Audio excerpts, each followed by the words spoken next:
Hey, how's it going, guys? Flarp here, back with another video bringing you the best gaming PC under $1,000 in April 2017 for your money.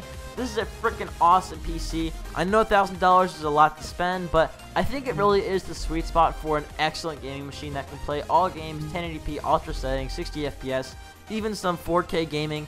This PC is going to be really fast, really solid. It's going to be able to multitask, do any kind of rendering, editing, streaming you want to do, as well as really high quality gaming. It's a solid PC. Without further ado, we're going to start off the build. So for the CPU, I chose the Intel Core i5 6600K 3.5 GHz quad-core processor for $220.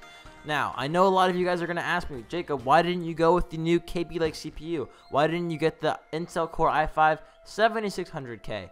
I'll tell you why. First of all, the 7600K is, in my opinion, the exact same chip. I mean, it has the same architecture, a little bit higher of a clock speed, but when it comes to gaming, it's not really going to give you that much of a difference. In fact, the difference is minuscule. I'm going to link to a comparison video down below in the description so you guys can see the very minuscule difference in gaming.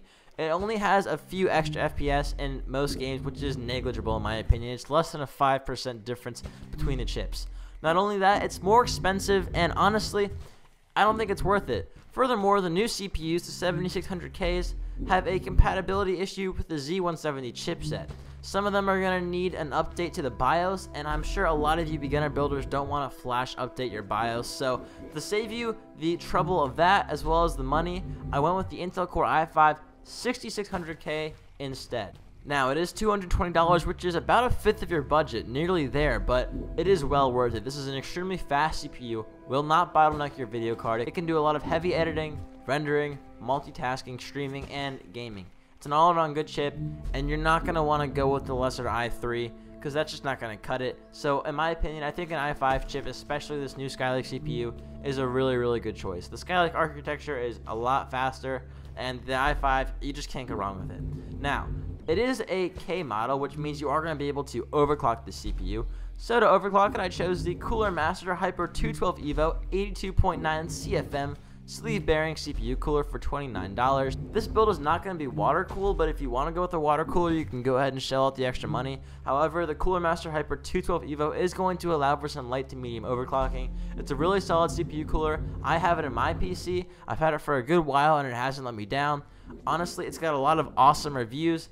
I just don't think you can go wrong with the CPU cooler. For the motherboard, I chose the MSI Z170A SLI ATX LGA 1151 motherboard for $110. This is a full ATX motherboard with a Z170 chipset, meaning you are going to be able to overclock, as I said previously. Obviously, it has an LGA 1151 socket type with 4 288-pin DIMM slots supporting up to 3600 MHz DDR4 RAM. That's crazy. 64GB maximum supported memory with RAID support, Crossfire and SLI support, 6 SATA 6GB per second ports, onboard Ethernet, and onboard USB 3 headers. This motherboard has it all. Now, it is really future-proof, very good reviews. Like I said, the main selling point of this motherboard was the overclockability factor and the fact that you can use SLI and Crossfire, meaning if you want to upgrade in the future with a second video card or whatever it is, I left you plenty of room in that. Maybe it's more RAM, maybe it's another hard drive or a solid state drive. I left you plenty of room in this build for that. However, in my opinion, this build is very future proof and I don't think you're going to be upgrading anytime soon. For the memory, I chose 2 sticks of 4GB of DDR4 2400 MHz memory, G.Skill Ripjaws 5 series for $59. Not much to say here, RAM is RAM, however it is quite quick RAM, and I don't really think 16 gigs of RAM is really necessary for gaming. Yes, as far as streaming and rendering and whatnot goes, it could be helpful, but 8 gigs is still plenty, especially for gaming in 2017. I don't think you need 16 gigs if you wanted to though. Like I said, I left you plenty of room, so feel free to upgrade. Moving on to the video card, the highlight of this build. I'm really pumped for this. I chose the EVGA GeForce GTX 1070 8GB SC Gaming ACX 3.0 Black Edition video card for $375. Now, I know this is nearly 2/5 of the budget, taken up right here by one part. However, the GeForce GTX 1070 is awesome. It's super fast, has performance near the Titan X. It's an excellent video card. It's going to allow you to use multiple monitors if you choose to do so, and it's going to allow you to play in 4K and a lot of titles. It's an awesome video card, highly recommend, amazing reviews, well worth $375. Now, for the mass storage drive, I chose the WD Caviar Blue 1TB 3.5-inch 7200 RPM internal hard drive, $50. This is the hard drive I use in every single one of my builds. Literally, I think I've had it in every single one of my builds. It's pretty much the gold standard mass storage drive for a lot of people. I mean, you can't go wrong with a terabyte of storage. And WD is a very reputable company. The Caviar Blue line is very, very reliable. I've had mine for a few years now, and hasn't let me down. It's an awesome storage drive. I skipped the SSD this time, but if you want to add one, feel free. I think they're an awesome touch. However, I wanted to use that money towards the video card for this build. I didn't have enough room in the budget, but like I said, if you're spending $1,000, you might as well get an SSD. So there you go. Housing all of their parts is going to be the BitPhoenix Conrad ATX mid-tower case. I absolutely love this case, and honestly, I wish I got it for myself.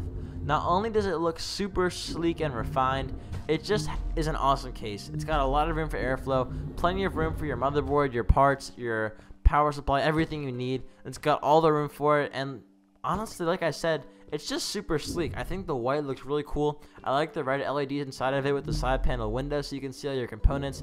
All around good case, good reviews, highly recommend. I'm really, really happy with this choice. And last but certainly not least, the power supply. Also another solid choice, which is going to top off this awesome build. I chose the Rosewill 650 watt 80 plus gold certified fully modular ATX power supply. So this is a 650 watt power supply. The estimated wattage for this build is less than 400 watts. I think it's around 370 or so. However, I wanted to have a power supply that will not only last you a long time, it's going to do the job. You don't want your power supply to be under the required wattage and blow out and all of your parts are just destroyed. That's a really, really bad thing to do.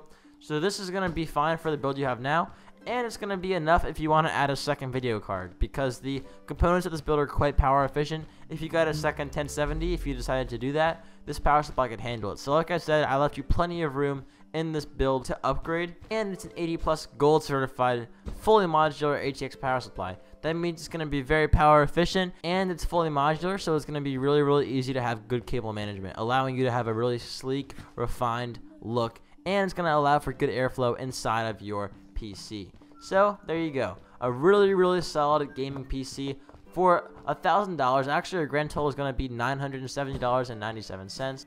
I did leave out an optical drive because nowadays not a lot of people are using DVDs anymore. A lot of stuff is electronic, and Windows 10 is installed via USB, so I didn't really think it was necessary. However, if you want to add one, you're still going to be under $1,000, so go for it. Anyways, that's going to bring this video to a close. As always, I have all of the Amazon links down below, listed and linked in the description. I am a sponsor of Amazon, which means if you guys do choose to buy these parts through my Amazon links, it will help me out a lot. I would really, really appreciate it, but I love making videos and I do it for you guys, so no concern to me. I really, really appreciate you guys watching this video, and if you're here with me this far, I'd also really appreciate a like. It would help out the video a lot, and it would also help other people see the best gaming PC under $1,000 in April 2017. One last thing, I also have the PC part picker card linked down below in the description if you guys want to see that. Anyway, I'm going to get out of here now. Thank you so much for watching. I hope you guys have a great day, and I will see you guys next time. Peace.